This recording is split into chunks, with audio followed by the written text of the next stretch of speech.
Je serai très prudente pour avoir le bonheur de vous aimer longtemps, maintenant que je vous connais. Deux êtres amoureux, Simone de Beauvoir et le romancier Nelson Algren, séparés par l'océan Atlantique, ils se sont écrits pour se livrer leur amour. Une correspondance mise en scène par Laure Mandreau de la compagnie Tourangelle Prométhéâtre.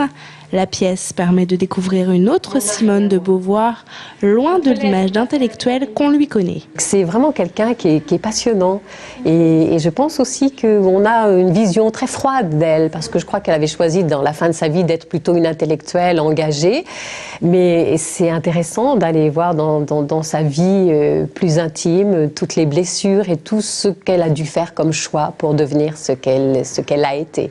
Et ce que je trouvais le plus mystérieux chez elle, c'était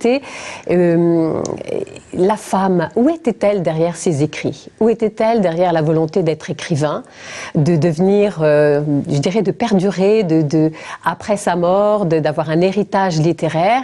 Qu'est-ce qu'il y avait d'autre en elle? Et j'ai trouvé cette part d'humanité profonde dans les courriers qu'elle adressait à Nelson Algren. Au travers de ces lettres, on découvre aussi le Paris de l'après-guerre, le contexte politique, le quartier de Saint-Germain-des-Prés et bien entendu sa relation avec Sartre, qui mettra un point final à son amour avec Nelson Algren.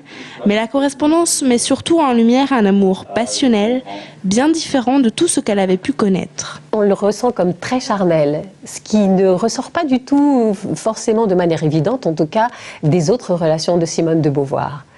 Et là, je pense qu'elle a dû connaître un épanouissement de femme qu'elle n'avait jamais connu avant.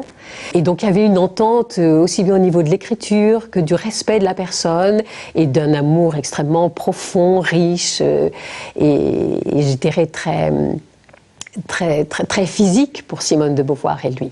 Dans un décor coupé en deux, d'un côté Paris, de l'autre Chicago, Laure Mandreau et Yannick Nedelec font revivre cette correspondance, l'histoire de Simone de Beauvoir avec son mari américain.